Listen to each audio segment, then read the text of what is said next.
Okay.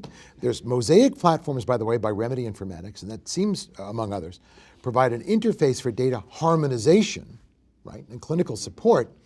And are these platforms increasingly being used by policymakers, regulators, providers, payers? I'd say the short answer to that is we're probably on the nascent side of that. We're beginning That would be to, no? No, I think that the answer is yes, but I think we're still trying to figure out how to build the pipeworks and infrastructure with an eye towards what problems can we define and solve together through the exchange and the synthesis of information. I think that's where we are. If we're putting together everybody's records, there's an EHR from practice A. There's some sort of registry from practice B or institution B, and then there's something else. If you put them all together and give them equal weight, the assumption is they're all equally valid, right? So what do you do about quality control here? Maybe somebody did a really crummy job. How can you add that in and weight that? Yeah. Well, but before we ever get there, we have a bigger problem in that patients don't always receive care in the same center. So we've been talking a lot about chemotherapy. Patients get surgery, they get radiation therapy, and they may have that done in multiple institutions and definitely with multiple different physicians. So the idea that we have to start there, and how do we create a patient-centric record that allows us to look at the whole continuum of care and not just those patients who have metastatic disease. Or in other words, you're looking for the 10,000-foot view, and what you're getting is the 5-inch view. Yeah. Well, and I think that's right, because we know that chemotherapy is a fraction of the total cost of care. So until you get a view of the total cost of care, you're going to be struggling with trying to look at things piecemeal. Mm-hmm. Now, we know that the National Cancer Institute, it has a surveillance, epidemiology, and end results database, the SEER database. You know, there's got to be one guy somewhere who's inventing all these names. I hope he's well paid. Or she. It includes information on patient demographics, primary tumor site, morphology, stage of diagnosis, first course of treatment. Now that's linked to Medicare data, right? Mm-hmm. And this data integration can provide, it seems to me, information on initial diagnosis as well as treatment regimen. Can you, or how can you, improve the value of this data? Make it easier to access it would be a good start. So, you know, I think the problem is Medicare SEER is a research tool.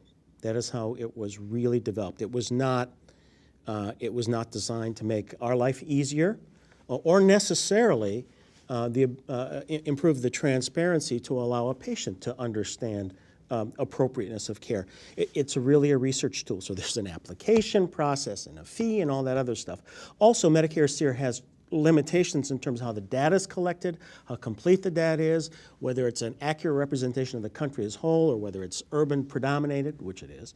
So Medicare SEER is a great idea in principle, but in practice it is not a useful tool. Let me just go back for one very brief moment, because you mentioned there's a fee. But this is federally collected and federally linked to a federal program, Medicare. But there's an administration process. Is it a significant fee? I have no idea. Is it prohibitive? Does anybody know? Well, I'll tell you one thing. Going back to the previous question about sources of non-interventional data, one thing that was not mentioned, and this was the big downfall of the RIOs. Remember RIOs in the 90s? RIOs were going to be great. We were going to have all that data and it was going to be great.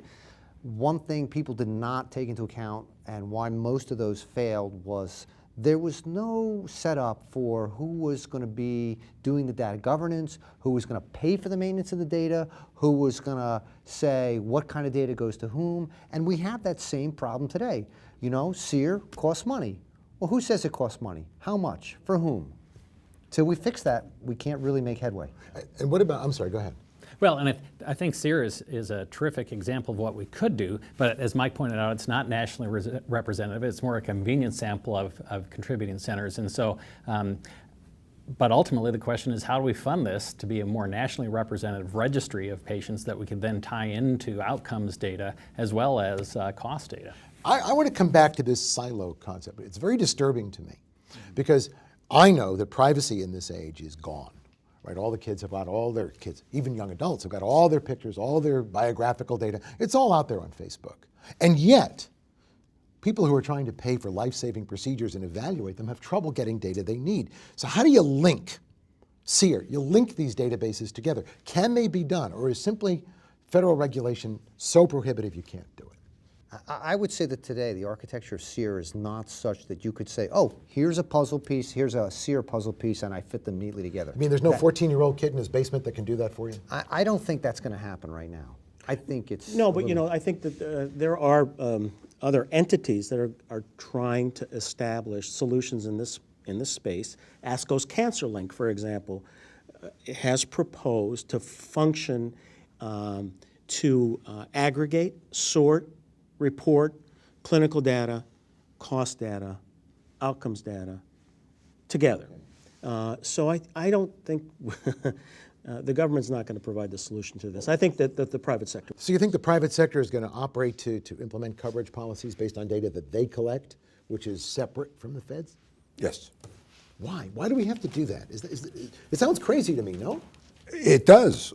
However, as Mike and John mentioned, there's just no simple way to grasp this data to make it widely available. All right, we got CEO.